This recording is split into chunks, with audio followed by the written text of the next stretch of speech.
પરમાં એકાદશી વ્રત કથા મહત્ત્વ અને ખાસ ઉપાયો. જય શ્રી કૃષ્ણ મિત્રો, આપ સૌનું સ્વાગત છે પ્રાર્થના ચેનલમાં. આજે આપણે વાત કરવા જઈ રહ્યા છીએ અધિક માસમાં આવતી અત્યંત પવિત્ર પરમાં એકાદશી વિશે.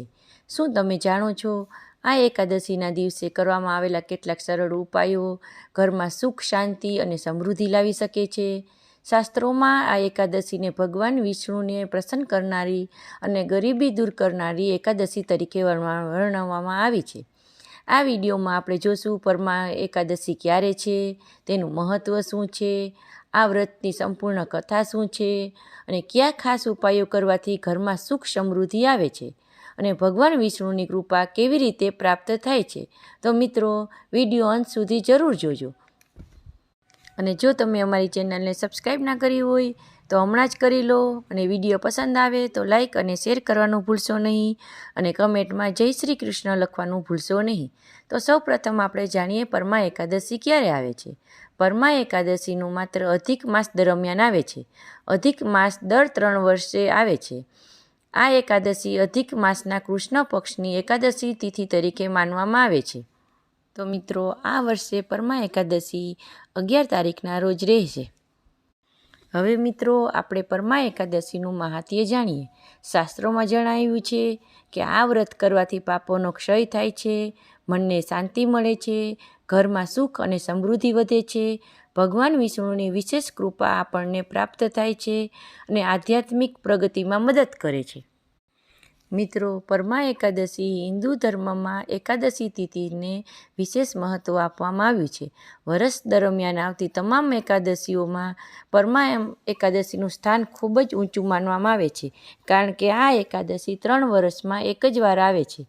આ એકાદશી અધિક માસના કૃષ્ણ પક્ષમાં આવે છે. શાસ્ત્રોમાં કહેવામાં આવ્યું છે કે જે ભક્ત શ્રદ્ધાપૂર્વક આ વ્રત કરે છે તેના જીવનમાંથી આર્થિક, માનસિક અને આધ્યાત્મિક કષ્ટો દૂર થાય છે. હવે આપણે પૌરાણિક કથા જાણીએ આ વ્રતની. પ્રાચીન સમયમાં એક નગરમાં સુમેધા નામનો બ્રાહ્મણ રહેતો હતો. તેમની પત્નીનું નામ પવિત્રા હતું.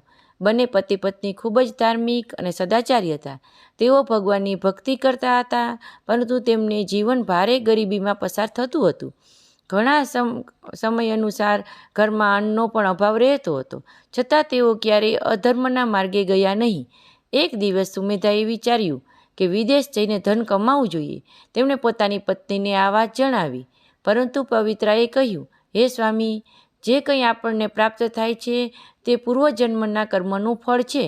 ભગવાન ઉપર વિશ્વાસ રાખો. ધર્મ છોડીને ધનની પાછળ દોડવું યોગ્ય નથી. સુમેધાએ પત્નીની વાત સ્વીકારી લીધી. થોડા સમય પછી તેમના ઘરે એક મહાન ઋષિ પધાર્યા. કેટલાક ગ્રંથોમાં તેમને કૌંડિલ્ય ઋષિ તરીકે ઓળખવામાં આવે છે. પતિ પત્નીએ ગરીબ હોવા છતાં ઋષિની ખૂબ જ ભારપૂર્વક સેવા કરી. ઋષિએ તેમની ભક્તિ અને વિનમ્રતા જોઈ પ્રસન્ન થઈ ગયા. પવિત્રાએ ઋષિને કહ્યું, હે મુનિશ્રેષ્ઠ, એવું કોઈ વ્રત કે ઉપાય જણાવો જેથી અમારા જીવનના દુઃખો દૂર થાય અને ભગવાનની કૃપા અમારા ઉપર પ્રાપ્ત થાય. ત્યારે ઋષિએ પરમાં એકાદશી વ્રતનું મહાત્મ્ય સમજાવ્યું. તેમણે કહ્યું કે અધિક માસમાં આવતી પરમાં એકાદશીનું વ્રત ભગવાન વિષ્ણુની ઉપાસનામાં સર્વ કષ્ટો દૂર કરે છે. આ વ્રત અનુસાર ઋષિએ જણાવ્યા પ્રમાણે સુમેધા અને પવિત્રાએ સંપૂર્ણ શ્રદ્ધા અને ભક્તિથી પરમાં એકાદશીનું વ્રત કર્યું. તેઓએ ઉપવાસ રાખ્યો, ભગવાન વિષ્ણુનું સ્મરણ કર્યું, જાગરણ કર્યું અને દાન પુણ્ય કર્યું. તેમની ભક્તિથી ભગવાન વિષ્ણુ અત્યંત પ્રસન્ન થયા. થોડા સમય બાદ તેમના જીવનમાં સુખ અને સમૃદ્ધિ આવવા લાગી. ગરીબી દૂર થઈ ગઈ અને ધર્મ તથા ભક્તિમાં આગળ વધ્યા. આ રીતે પરમાં એકાદશીના વ્રતના પ્રભાવથી તેમને આ લોકનું સુખ અને પરલોકનું કલ્યાણ પ્રાપ્ત થયું. પરમાં એકાદશીના દિવસે બ્રહ્મ મુહૂર્તમાં જાગવું, સ્નાન કરી સ્વચ્છ વસ્ત્ર ધારણ કરવા, ભગવાન વિષ્ણુ અને માતા લક્ષ્મીની પૂજા કરવી જોઈએ. ઓમ નમો ભગવતે વાસુદેવાય મંત્રનો જાપ કરવો જોઈએ. શક્ય હોય તો નિર્જળ અથવા ફળાહાર ઉપવાસ કરવો જોઈએ. રાત્રે ભજન કીર્તન અને જાગરણ કરવું જોઈએ. દ્વાદશીના દિવસે પારણું કરવું જોઈએ. તો મિત્રો, હવે જાણીએ આ પરમાં એકાદશીના એવા ખાસ ઉપાયો છે જેને કરવાથી ઘરમાં સુખ, શાંતિ અને સમૃદ્ધિ મળે છે. તો તેવા આપણે ઉપાયો જાણીએ. તો પહેલું છે તુલસી પાસે ઘીનો દીવો. તો મિત્રો, એકાદશીની સાંજે તુલસી માતા પાસે ઘીનો દીવો પ્રગટાવો. માન્યતા છે કે આ ઉપાય કરવાથી ઘરમાં સકારાત્મક ઉર્જા વધે છે અને આર્થિક તકલીફો દૂર થાય છે. બીજું છે વિષ્ણુ સહસ્ત્ર નામનો પાઠ. શક્ય હોય તો વિષ્ણુ સહસ્ત્ર નામનો પાઠ કરો. સમય ન હોય તો ઓમ નમો ભગવતે વાસુદેવાય મંત્રની 108 માળા અથવા શક્ય હોય તેટલો જાપ કરવો જોઈએ. ત્રીજું છે ગરીબોને અન્નદાન.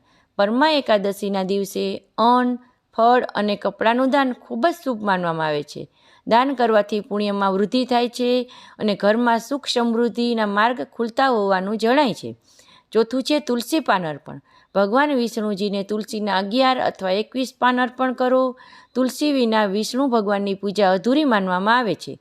પાંચમું છે પીળી વસ્તુઓના દાન. ચણાની દાળ, હળદર અથવા પીળા વસ્ત્રોનું દાન કરવાથી ભગવાન વિષ્ણુ અને માતા લક્ષ્મીની કૃપા પ્રાપ્ત થાય છે એવી માન્યતા છે.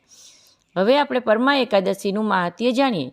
શાસ્ત્રોમાં જણાવ્યું છે કે આ વ્રત કરવાથી પાપનો ક્ષય થાય છે, મનને શાંતિ મળે છે, ઘરમાં સુખ અને સમૃદ્ધિ વધે છે, ભગવાન વિષ્ણુની અત્યંત કૃપા આપણા પર પ્રાપ્ત થાય છે અને આધ્યાત્મિક પ્રગતિમાં મદદ મળે છે. તો મિત્રો, પરમા એકાદશીનું વ્રત ભગવાન વિષ્ણુની ભક્તિ, જીવનમાં સકારાત્મકતા અને શ્રદ્ધા અને શાંતિ લાવવાનો એક સુંદર માર્ગ માનવામાં આવે છે. જો આપ પણ ભગવાન વિષ્ણુના આશીર્વાદ મેળવવા ઈચ્છતા હો તો કમેન્ટમાં જય શ્રી હરિ જરૂર લખજો. વિડીયો પસંદ આવ્યો હોય તો લાઈક કરો, તમારા મિત્રો અને પરિવારજનો સાથે શેર કરો. આવા જ ધાર્મિક વિડીયો માટે અમારી ચેનલ પ્રાર્થનાને સબસ્ક્રાઈબ કરવાનું ભૂલશો નહીં. ફરી મળીએ એક નવા ધાર્મિક જ્ઞાન અને કથાઓ સાથે. બેલ આઇકન જરૂરથી દબાવો જેથી આવતા નવા વિડીયો સૌપ્રથમ તમને મળતા રહે. જય શ્રી કૃષ્ણ, જય માતાજી.